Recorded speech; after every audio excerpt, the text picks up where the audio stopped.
Baik, saudara-saudara, kembali lagi bersama saya di Oloan King Channel. Salam sejahtera buat kita semuanya. Apa kabar nih dengan kalian? Semoga kita semua dalam keadaan sehat dan berada di lindungan yang maha kuasa. Di video kali ini, saudara-saudara, di sini kita bisa menyaksikan pernyataan terbaru dari Bu Widya dengan kas sentilan dan kritikan-kritikan keras yang dapat kita saksikan seperti video berikut ini. Ya, kompol-kompol, kita gebukin Hotman Paris. Ya, ya guys, kita mau senggol-senggol Hotman Paris ya.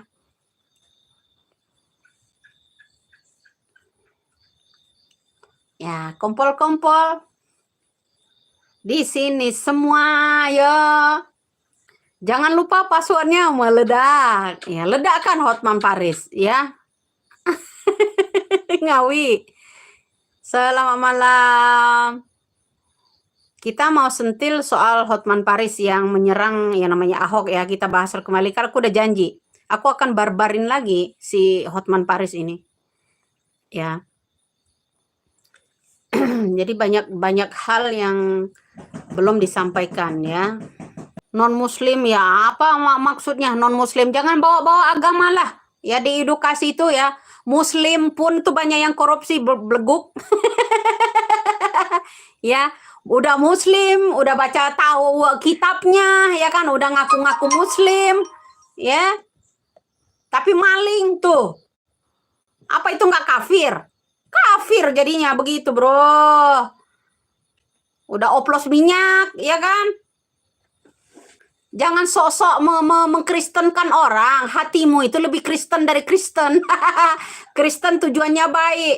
Buddha tujuannya baik. Semua punya masing-masing keyakinan. Ingat Pancasila kita, ketuhanan yang Maha Esa. Masing-masing manusia yang ada di Indonesia punya Tuhan, punya keyakinan masing-masing. Lo nggak boleh menghakimi agama-agama orang lain. Baik itu Muslim, baik itu agama lain, ya. Kita mau bahas yang namanya Hotman Paris ya. Kenapa Hotman Paris menyerang-nyerang Ahok? Kenapa Hotman Paris menyerang Ahok? Kenapa? Pesanankah? Pesanankah Hotman Paris? Ya. Hotman Paris pesanankah mafia kah? Ya. Kenapa dia menyerang-nyerang Ahok? Takut. Takut kalau Ahok kalau udah barbar, senggol ke Jagong, senggol orang-orang oknum yang bersangkutan dengan pengoplos minyak, orang-orang yang di Pertamina, ya. Iya, baik saudara-saudara, itulah dia pernyataan dari Bu Widya. Kita sudah mendengarkannya, bagaimana nih menurut tanggapan kalian? Silahkan tinggalkan di kolom komentar ya. Sebentar jangan di skip dulu, di sini kita kembali membahas tentang di mana Ray Dalio duduk di samping Prabowo saat kumpul konglomerat di istana. Manusia berharta 218 triliun yaitu Raymond Thomas atau Ray Dalio duduk di samping Presiden Prabowo Subianto ketika menerima pertemuan dengan para konglomerat Indonesia di Istana Negara pada Jumat 7 Maret 2025. Itu pada siang hari ya, saudara-saudara. Dan Ray Dalio terlihat mengenakan baju batik coklat dalam momen pertemuan ini. Dalam pidato sambutannya, Prabowo sempat mengenalkan sosok Ray Dalio kepada para pengusaha yang hadir di situ ya. Prabowo juga memamerkan mengenai pembentukan BPI Danantara di Indonesia, di mana Pak Prabowo mengatakan saudara-saudara sekalian bersama-sama telah menggagas dan telah melahirkan sebuah SWF yang cukup besar, yaitu kita beri nama Badan Pengelola Investasi Danantara, kata Pak Presiden Prabowo Subianto. Lalu menurutnya ini merupakan kekuatan ekonomi baru yang dimiliki oleh pemerintah Indonesia.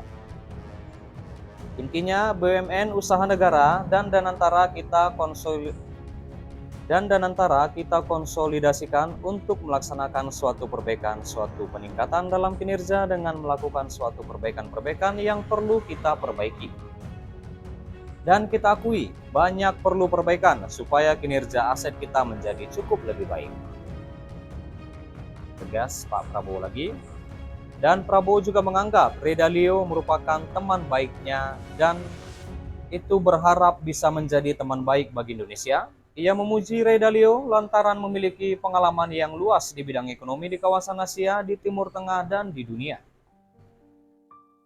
Serta kami sangat beruntung dengan Anda hadir di sini sebagai seorang sahabat, dan kami selalu ingin Anda untuk bisa berinteraksi dengan kami, kata Pak Prabowo. Ray Dalio merupakan pengusaha asal Amerika Serikat di bidang investasi, saudara-saudara. Dia bergelut di dunia hedge fund atau dana lindung nilai. Ray Dalio sukses di bisnis itu dengan mendirikan Bridgewater Associates. Perusahaan itu mengelola dana para investor. Dan per 16 Oktober 2024, saudara-saudara, merujuk Forbes, total kekayaan Ray Dalio mencapai 14 miliar US dollar, itu setara dengan 218 triliun. Banyak sekali ya. Lalu sebelumnya Prabowo itu kan kembali bertemu dengan sejumlah konglomerat. Hari ini mereka yang datang diantaranya yaitu Khairul Tanjung, Andi Syamsuddin Arsyad atau Haji Isam, Sugianto Kusuma atau Aguan, Antoni Salim, Boy Thohir, dan James Riyadi. Lalu ada Franky Wijaya, Prajogo Pangestu, Tommy Winata, Anindya Bakri, dan Hilmi Panigoro. Iya. Baik, saudara-saudara, sampai di situ dulu pertemuan kita, pembahasan kita, di mana kita juga sudah mendengarkan pernyataan terbaru dari Bu Widya. Seperti apa tanggapan kalian? Silahkan tinggalkan di kolom komentar. Dan juga kita sudah membahas dengan Ray Dalio duduk di samping Prabowo saat kumpul konglomerat di Istana Kepresidenan. Dan terima kasih yang pastinya buat saudara-saudara yang sudah menonton, yang sudah support. Terima kasih, jangan lupa di like, berikan komentar kalian di bawah, dan please share video ini saudara-saudara, dan subscribe dan nyalakan loncengnya. Terima kasih.